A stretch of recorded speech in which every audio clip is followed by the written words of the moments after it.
Well, the committee will be very interested in what kinds of substance abuse treatments you're looking at and how they roll out.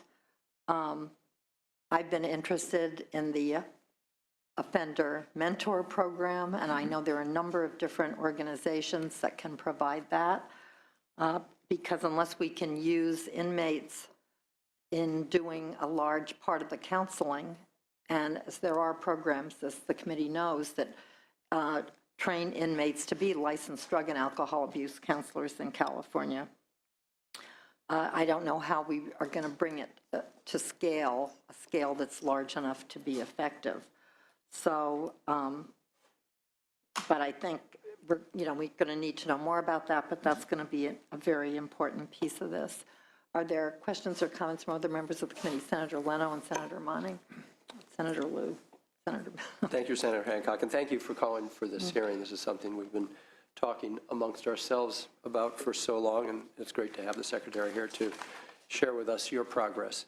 I've got a few questions. The beginning of the pilot was December of 14, just a couple months ago. I think November, late November, we started rolling, yes. Is there a reason why it didn't begin any time earlier? Did it take 4 years just to get to the implementation of the pilot? Well, we didn't get the money until this budget year to do it. That's number one. Had we turned down your request before? I can't even remember. I did have a request the year before that got turned down, yes, sir. Okay. And so that's why it took us, and then, you have regulations you have to put in place, you have unions you have to talk to, people you have to train, there's a lot, and then just the purchasing stuff takes so long sometimes. All of that is what we got started at the beginning of the budget year, and that's where we're at now. We're just getting there. Right. We oftentimes look to other states for best practices, and you've told us of the incredible success in Pennsylvania, and of course no one has more experience with that state system than you, so we're fortunate to have that connection. Are there any other states that have done any better, or this Pennsylvania's model is really the one that we should be looking at in terms of results? When I had looked at this back years ago in Pennsylvania, we were really, I think Vermont was the only state that was reporting numbers as low as what we had as far as random positive numbers and stuff like that. And that's a very small state, and I don't exactly know what they were doing in Vermont. And in Pennsylvania, do we know where or how the drugs were mostly found, or in what percentages? Was it mostly the ion scanner? Was it the x-ray? Was it the canines? Do we know which portion of it worked most effectively? I think probably the thing that was most effective was the ion scans. The advantage with canines is you can move them around, and the machines are fixed and stuff, and so they give you a little more advantage with that. But I think we started with the ion scan machines, and they were probably the ones that really pushed things down the most in the beginning. So we would probably keep that in mind as we move forward, that that's where we're going to get our best return on investment? That's what my intention is to focus on that as the primary thing. I've heard about some potential false positives from canines. Does that ever happen with the ion scanner?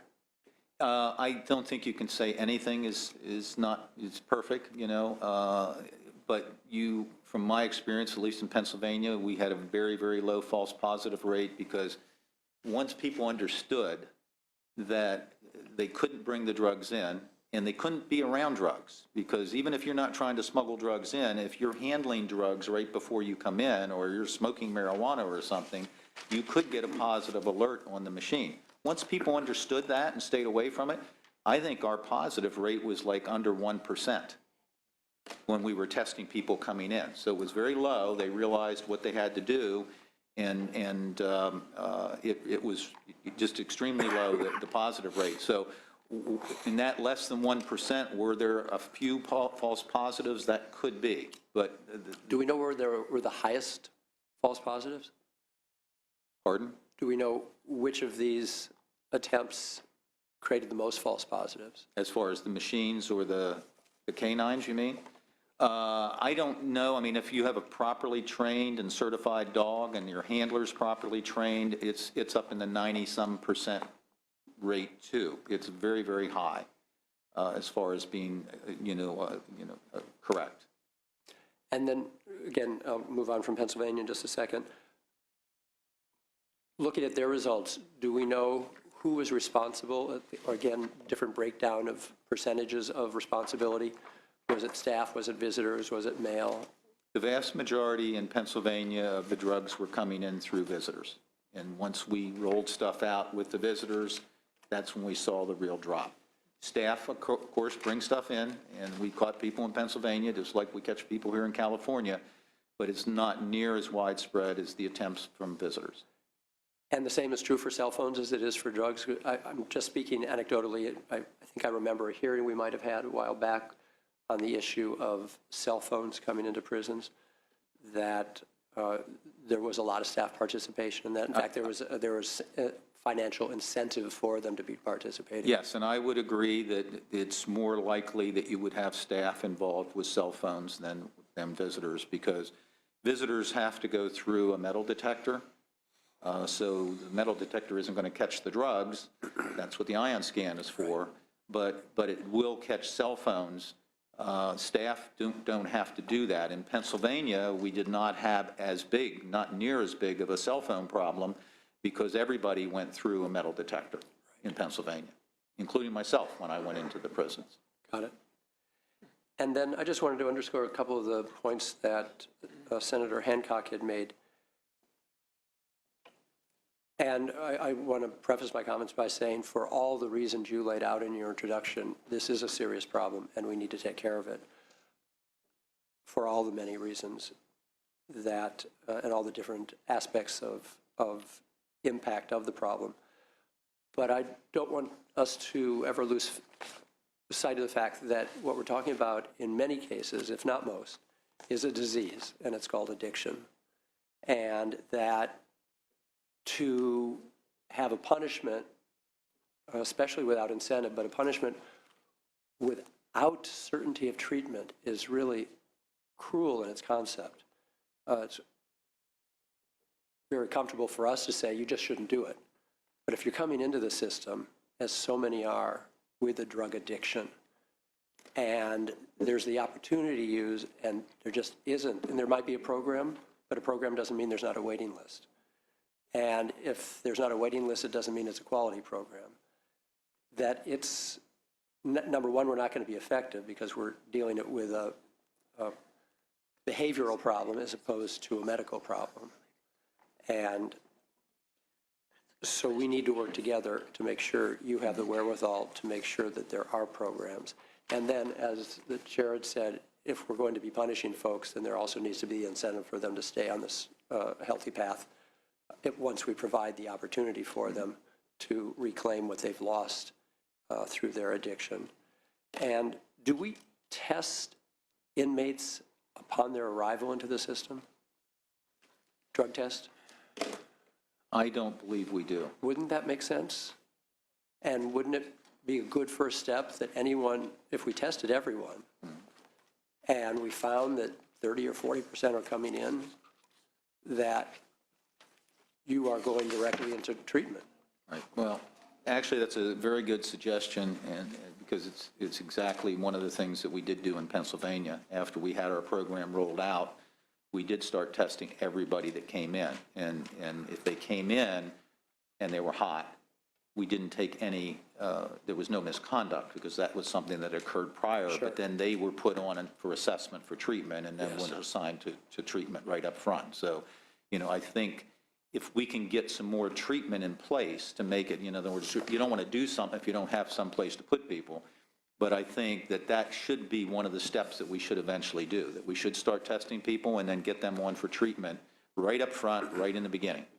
I think that's a great idea. And again, making use of this idea of peer support and peer counseling, that if we were to put people automatically into treatment once we realize that they've tested positive, I think anyone who's in treatment programs will tell you that the highest rates of success are with those who want to succeed, and that we can force it on someone, but if someone's not open to it, the likelihood that they'll succeed in the program is that much less. That not only do we put them into a treatment program, but that we give them the advantage of some peer counseling as to why this is for their best future.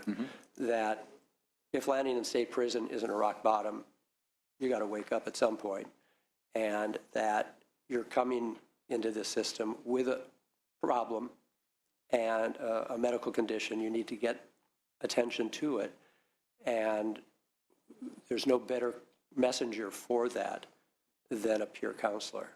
And Senator Hancock, I know we've had hearings on some of the extraordinarily successful nonprofit programs, especially at San Quentin, and we put some money into the budget for them last year, that if there's a way to integrate, those programs are not necessarily about, they're not drug treatment programs, and they're not necessarily about dealing with the issue of drugs, but it's all about leaving violence behind and creating hope and peaceful futures, and for them to really begin to understand what's brought them to that point. If we could integrate, and those programs are so successful, and I've been to some of their graduations. They're very powerful and moving experiences, and these people are sincere in their own reformation, that if we could somehow integrate the spirit of those programs into our drug treatment programs, because so much of it is just about psychology and what inner demons folks are dealing with, that there could be some synergy between the two. And then just lastly, I know other colleagues have questions as well. Do we have a secure and safe way to encourage staff to participate in and cooperate in the interdiction program? I don't know that I even want to use the term whistleblower, but just that people should feel that if they've got information, and who's got more information than staff, that there's a safe and secure way for them to share that information. I think that we do let staff, I mean, I think staff realize that people that are, other staff, let's say, that are bringing drugs into the institution adversely affect everybody. And I believe there are ways that they can get that information to us, yes. I mean, even without naming names, just this is what's going on. Right. I think they could, there's calls that they can make to people to provide information to our Office of Internal Affairs and stuff like that, to tip people off that, you know, maybe you should look at such and such or whatever. I believe that exists, and people can do that if they want. Do we benefit from it currently? I'm not aware specifically. I would have to go back and see if there has been any benefit from anything like that or not. I know we catch staff, and sometimes it's from inmate informants, but it could also be from staff informants as well. I would suggest that if we find out we're not learning much from staff, that it may not be as safe and secure as we think it is, and that we could probably improve upon it, because I would think there's a lot that we could learn from staff if they felt comfortable. And again, without naming names, right? Just this is how it's happening. This is what we see on a regular basis. Right. You might want to try and get it from this angle instead of this angle. I'll certainly go take a look at that. That's Okay. a good suggestion. Thank you. Thank you. Senator Monning. Thank you, Madam Chair, for organizing this hearing. Mr. Secretary, thank you for your time and, more importantly, what you've brought to California over the last 4 years. It's much appreciated. Kind of a follow-up, broad overview. Any sense of you referenced Pennsylvania a little bit. In California, the relative amount of contraband that's coming in through visitors versus staff or employees? The vast majority comes in through visitors. In 2013, I think we had 300, and don't hold me to exact numbers, but it was about 380 some arrests for bringing drugs in, and a little over 300 of them were visitors. About 50 some of them were contractors and other non-employees, volunteers that come in, and 10 were employees. So that's pretty similar to what we found in Pennsylvania. that employees certainly do, unfortunately, sometimes bring it in, but it's not at the rate that you find with visitors. And then could you help remind us the different classifications of employees from uniformed guards to food service to medical? How many different either bargaining units or classifications of employees are you dealing with in the system? Gee, I don't know. There's like a whole bunch of different bargaining units. And you're right. I mean, you have basically the police officers, the correctional officers, and then you have treatment staff, and then you have nurses and medical staff and kitchen staff, warehouse staff, and the like. And so there's a number, and I don't know the exact number of bargaining units that we deal with. But given that diversity of employees, is it your proposal with this pilot program that each of those classifications would face similar screening when they report to work? The way we're doing it now is anybody that walks through the gate would be subject to the same thing, whether you're a visitor, whether you're a staff member, or whether you're one of these contractors or other people that are coming in. So those on the employee side of the ledger, volunteer, would also be subjected to ion scanners, dogs, whatever you're Yes. using for screening. And then again, on the employee side, what are the penalties currently for somebody who is caught and found to have violated the? Well, I think it's one of the reasons why you don't see employees doing it more. I mean, is that number one, you're going to lose your job. And Is that automatic? That's automatic. If you're smuggling contraband, drugs into a prison, you're going to lose your job. And you're going to get arrested. And if you're found guilty, you're probably going to be convicted of a felony. With visitors, it seems, from what I've seen, they don't always press the full amount. But I think they expect, if an employee is caught breaching their trust, I think there's more likelihood that they're going to get the full penalty, where a visitor may not, may get a misdemeanor instead of a felony out of it. Mm-hmm. And how do cell phones also face, is that grounds for termination if an Yes. employee's bringing in cell phones? Yes. And do you know over the last period of time, over the last year, last 5 years, how many employees have been terminated for being caught and found to have brought contraband into the system? I know that there was 10 that I think brought drugs in 2013 that were terminated. I could get you those other numbers. I don't have the precise numbers, but we can certainly get them for Thank you. And that's helpful just to get a Yes. sense of the scope and frequency that it has involved.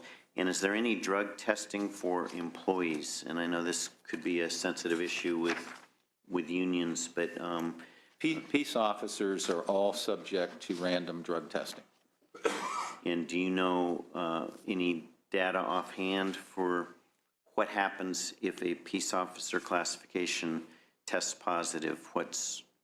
Does that go to discipline, or is it grounds for termination, or what steps are taken?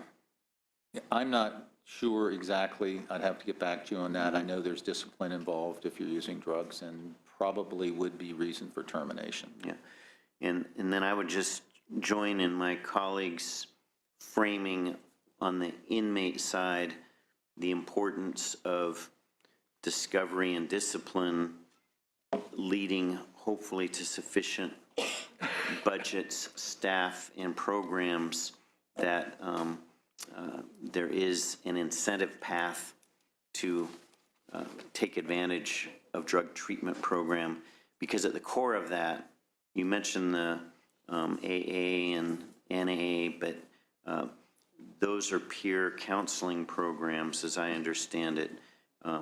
The drug treatment, there's a medical side to that if somebody comes in with an addiction and how medically they're weaned from an addiction.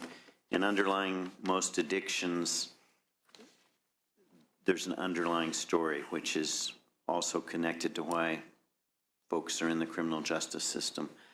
So to fulfill our commitment to the rehabilitation side, it seems like we've perhaps not invested enough in the drug treatment counseling side of rehabilitation. So I can just join my colleagues in that observation, and thank you for being here today. Thank you. Thank you. Just to add on to that briefly, could you also give us data on how many staff or visitors, what the breakdown would be for cell phones? Sure. Because you said that there really isn't a metal detector used now, except for visitors.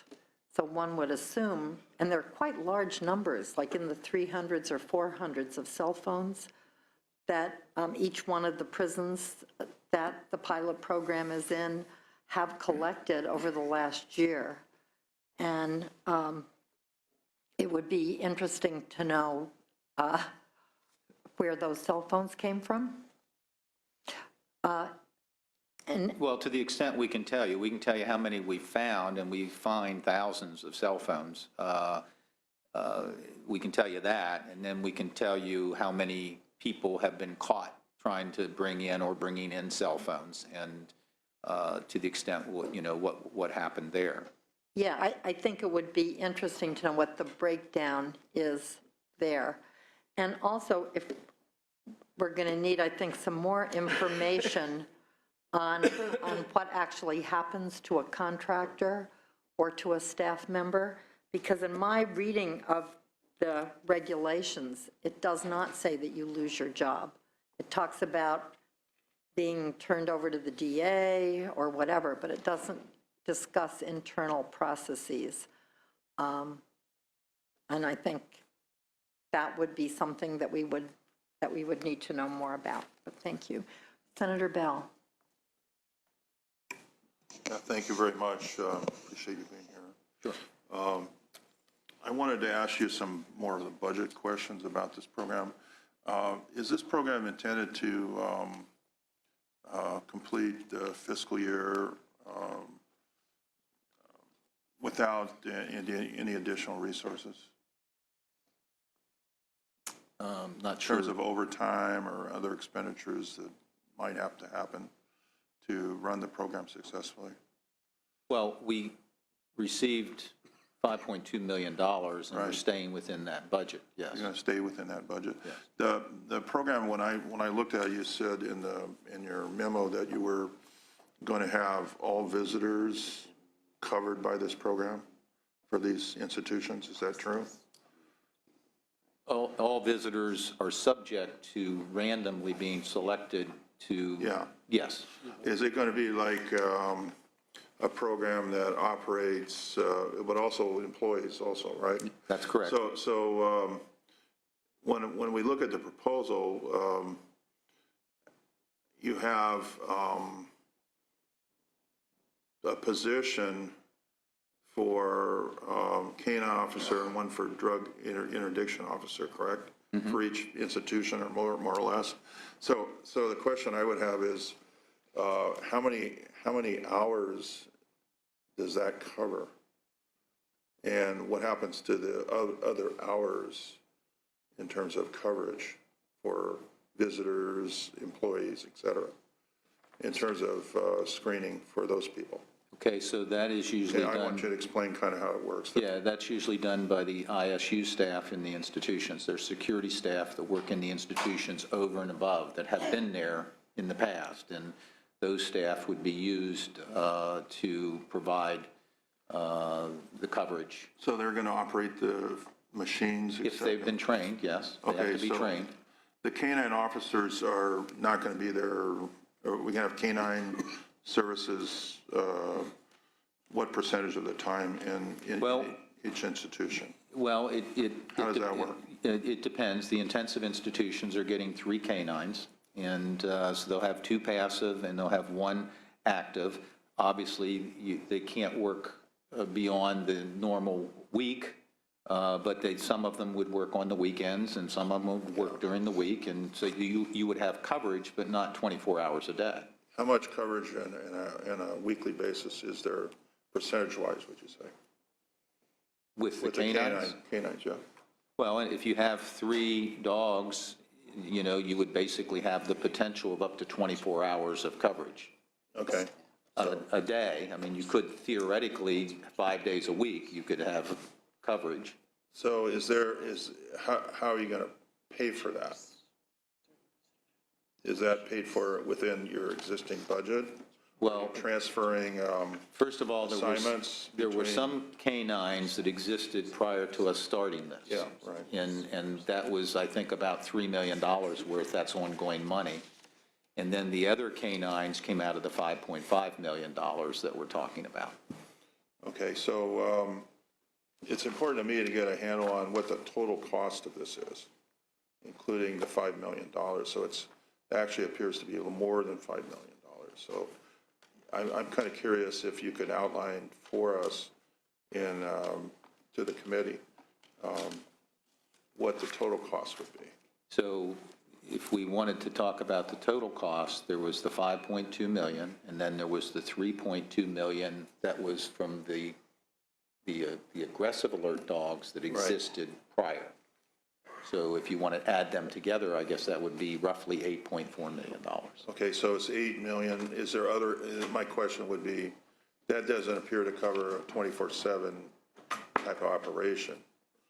Right, and so you aren't going to necessarily cover a 24/7. And the whole idea isn't to have dogs there all the time. You want them there when the majority of people are there. So Right.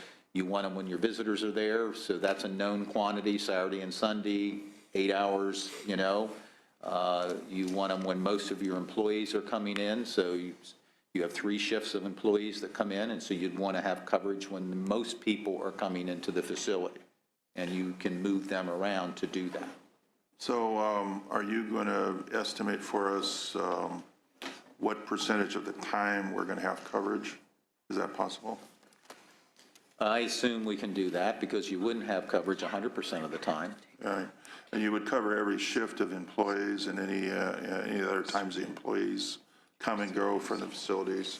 The employees come and go in uniform shifts, or the shifts stagger throughout the day? Most come in on uniform shifts, 6 to 2, 2 to 10, and 10 to 6. There are other shifts, however, when people do come in. And so the whole idea, it's just like we're not doing 100% of the visitors or employees. We're doing on a random basis, Right. like 10%, let's say. Yeah. So the same thing goes with that coverage, that you wouldn't necessarily cover every single time somebody comes in and out, but you as an employee aren't going to know when we're covering it necessarily. So, Okay. so the coverage could be random as well. In order to do that, you don't think there's going to be overtime or other kinds of reassignments required, correct? I can't guarantee that there would never be any overtime if somebody's off sick or something like that. There sometimes is overtime for those kinds of things, but it's not a routine, no. No, we're not doing overtime to get 100% coverage, if that's Yeah. what you're trying to say, no. Yeah, okay. The other question I have, Madam Chair, is that's one line of questioning, but the other question I had is in terms of the question the senators asked regarding drug treatment. Is the plan for drug treatment to be a medically, science-based, medically supervised drug treatment program for the people in the state prison system that you have identified that have drug abuse problems? I wouldn't say it's medically supervised, no. We have contracts with providers that provide substance abuse treatment in the community. They come in and provide the substance abuse treatment in the prison. We do have some of the inmate mentors that were mentioned, and I'm a big fan of them, and we're trying to expand on that. So it's not necessarily a medically supervised kind of thing, which you typically would do when you were detoxing somebody. So it's not, we're not really involved in detoxing somebody, we're involved in providing them treatment. Now, my understanding is most of the prisoners that come from local law enforcement, et cetera, to the state prison have already gone through some kind of medical detox, if you want to call it that, through the county jails or while they were incarcerated at the county level. Did they send you information about those individuals regarding their substance abuse status or medical conditions so that you can identify inmates that have substance abuse issues? I don't know what level of detail we get, and I would suspect if we looked into it, we'd find it varied by the counties, that some counties probably provide us better information than others, but I don't know the answer to that. It seems to me that the logical thing to do, is to have the counties identify those inmates that have gone through some kind of detox or drug abuse treatment program at the county before they are sent to the state prison to serve out their terms. They should identify those people for you and send your staff some kind of record that identifies those inmates that have previously had or currently have substance abuse issues. And then you can identify those inmates that could be targeted for some form of treatment, and you can do your triage more efficiently if you had just the information that you have. And I think one of the issues is to make sure that connection, that link happens, because I don't believe it clearly sounds like it does not happen right now. And we need to push to make that happen. They have the records. The records are there. They have information about heroin addicts that got admitted into the county jails that have been detoxed. They have all that information.